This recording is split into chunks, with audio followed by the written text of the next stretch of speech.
여러분 안녕하십니까? 대구 경북 소식 전해드립니다.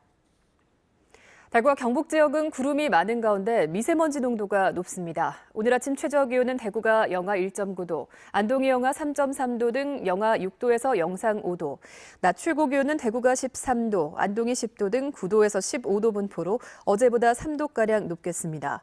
초미세먼지 농도는 대부분 지역에서 나쁨 수준 보이고 있습니다. 대구지방기상청은 대구와 경북 동해안을 중심으로 닷새째 건조특보가 발효 중이라며 산불 등의 화재 예방에 유의해 줄 것을 당부했습니다. 아파트 부실 시공 논란과 관련해서 법원이 건설사를 상대로 손해배상을 청구한 입주민들의 손을 들어줬습니다. 해당 건설사가 하자 보수를 제대로 이행하지 않았다며 주민들에게 12억 원을 지급하라고 판결한 겁니다. 박상환 기자가 보도합니다. 포항의 한 아파트.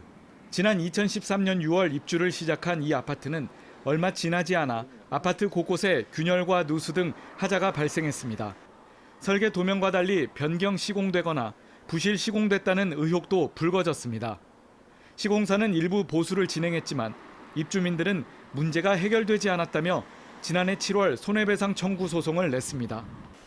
아파트 4개 동 593가구 중 576가구가 소송에 참여했는데 법원은 이들의 손을 들어줬습니다. 대구지법 포항지원 제2민사부는 아파트 부실 공사 하자로 입주민들이 입은 손해액 12억 5천여만 원을 지급하라고 판결했습니다. 또 보증공사에 대해서도 하자 보수 보증금과 지연 손해금을 지급할 책임이 있다며 전체 배상액 중 4억 6천여만 원을 공동 부담하라고 명령했습니다. 당초 입주민들은 20억 원의 손해배상을 요구했지만 법원은 포항 지진으로 발생한 하자 보수 비용과 5년이 지난 시점 등을 감안해 배상액을 결정했다고 밝혔습니다. 이에 대해 시공사 측은 하자 담보 책임 기간 내에 하자 보수 의무를 충실히 이행했으며 해당 기간 내 하자가 발생했다는 점을 인정할 증거가 없다고 맞섰지만 재판부는 받아들이지 않았습니다. 이번 판결은 부실 시공 책임을 외면하는 아파트 시공사들에게 경종을 울리는 계기가 될 것으로 보입니다. MBC 뉴스 박상환입니다.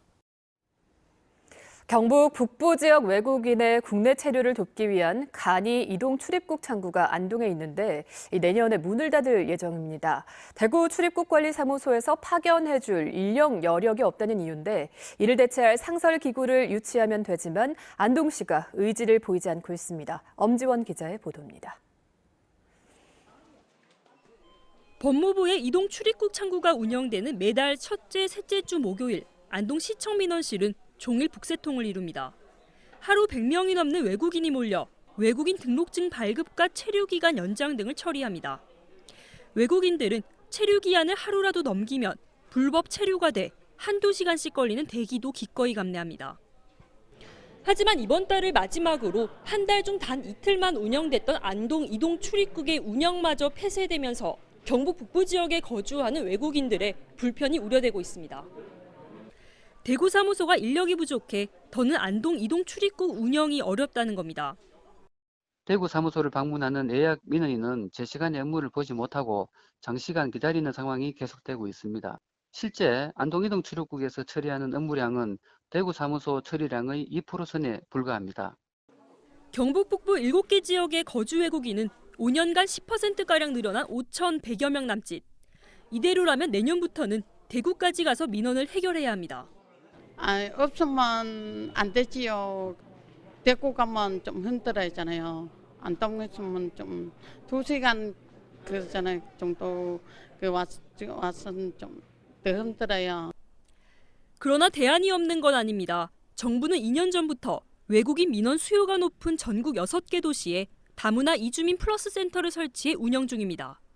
한마디로 지자체가 공간만 마련해주면 법무부와 고용노동부 직원이 상주하면서 체류 외국인 지원 정책과 민원을 한자리에서 처리할 수 있습니다. 안동시는 지난해부터 센터 선정을 긍정적으로 검토하겠다는 행정안전부의 통보를 받고도 사업 신청을 주저하고 있습니다. 센터 직원 80명을 수용할 공간이 없다는 겁니다. 그렇지만 내년에 이전 증축할 4층 규모의 다문화 지원센터도 있습니다. 공간이 부족하기 때문에 지금 현재 시설 안에 들어가기는 좀 어려움이 있습니다. 안동시는 문제가 불거지자 뒤늦게 다문화 이주민 플러스 센터 설치 신청을 검토하겠다고 밝혔습니다. MBC 뉴스 엄지연입니다. 독도에서 소방헬기 추락 사고로 순직한 소방대원 5명의 합동 연결식이 오늘 김영대학교 성서 캠퍼스에서 열립니다. 연결식은 잠시 후 오전 10시 장례식장에 운구가 도착하면 1계급 특별승진과 훈장 추서, 추모사와 헌화, 분향 등의 순서로 진행됩니다.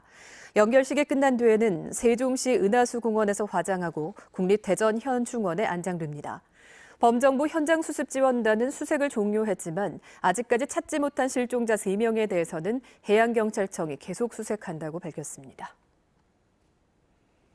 대구 소방안전본부는 지난 16주 동안 소방 기초교육과 실무훈련을 마친 신규 소방공무원 103명에게 임용장을 수여했다고 밝혔습니다. 이들은 앞으로 대구 지역의 119 구조대와 안전센터 등에 배치돼 재난 현장 최일선에서 시민들의 생명과 재산을 지키는 활동을 하게 됩니다. MBC 930 뉴스를 마칩니다. 시청해주신 여러분 고맙습니다.